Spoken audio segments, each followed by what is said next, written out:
আমরা কার জন্য ওয়েট করছি? আসছে তো আরেকটু মধ্যে, এক্ষুনি আসছে, এই তো। ভোটের আগে কি বলেছিলাম? ভোটের আগে বলেছিলাম না তৃণমূলকে লাল কার্ড দেখাবো, তৃণমূলকে মাঠের বাইরে বার করে দেব। বিজেপির দালাল আইএসএফ, বিজেপির আসল দালাল মমতা প্রমাণ রেখেছে হচ্ছে ফলটা। আমার ছোট ভাই বলছিল আজকেও গণতন্ত্রের খেলা হচ্ছে। তৃণমূল ফাউল করে মাঠের বাইরে চলে গেছে, আর গরিব মানুষের অধিকার রক্ষার লড়াইয়ে নওশাদ সেনা মাঠে আছে। কলকাতার রাজপথ দেখছে, বাংলার মানুষ দেখছে। 80টা সিট নিয়ে তৃণমূল বিরোধী নেতা ভাইপোকে বাঁচানোর জন্য সেটিং চলছে। আমরা বলছি সেটিং হতে দেব না। নওশাদ রাস্তায় আছে, আপনারা রাস্তায় আছেন। আমরা পরাজিত হইনি। বিজেপির কাছে, বিজেপি ষড়যন্ত্র, এই সিও দপ্তর নির্বাচন কমিশনের কাছে ষড়যন্ত্রের শিকার হয়েছি আমরা। বাংলার মানুষ 11 সালের পর থেকে যে লড়াই দিয়ে আসছে, তৃণমূলের কাছে মার খেয়েছি, মেরুদণ্ড বিক্রি করেনি।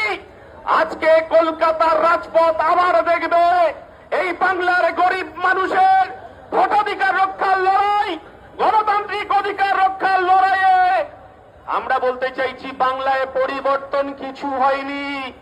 টাকার এপিট আর ওপিট। মুকুল বাবু বলে গিয়েছিলেন যাহাই তৃণমূল তাহাই বিজেপি, যাহাই বিজেপি তাহাই তৃণমূল। নতুন করে শুধু উত্তরপ্রদেশ থেকে বুলডোজার এসেছে। এই বুলডোজারের মুখোমুখি হওয়ার জন্য আবার নতুন করে লড়াইয়ের ময়দানে আমরা আছি। আমরা হেরে গেছি, আমরা হারিয়ে যাইনি। তৃণমূলের বিরুদ্ধে যেমন রুখে দাঁড়িয়েছি, তৃণমূলের বিরুদ্ধে, তৃণমূলের সন্ত্রাসের বিরুদ্ধে, তৃণমূলের লুটের বিরুদ্ধে, তৃণমূলের রাজনীতির বিরুদ্ধে আমরা যেমন রাস্তায় দাঁড়িয়েছিলাম, আমরা বলতে চাইছি অনেক গল্প শুনেছি, পুষ্পা ঝুঁকেগা নেহি। আর আমরা সেদিন বলেছিলাম আইএসএফ ঝুঁকেগা নেহি। এই বাংলা রাজপথে থাকবে, এই বাংলা আবার পরিবর্তন হবে, আর একটা পরিবর্তনের দিকে। এতদিন ধরে আমরা ঘমটার নিচে খ্যামটার নাচ দেখছিলাম, আজকে আমরা সরাসরি লড়াই। কোন ফুলটা আমরা বুঝতে পারিনি, এখন বাংলার মানুষ ভুলে গেছে যে জোড়া ফুল বিজেপির দোষর।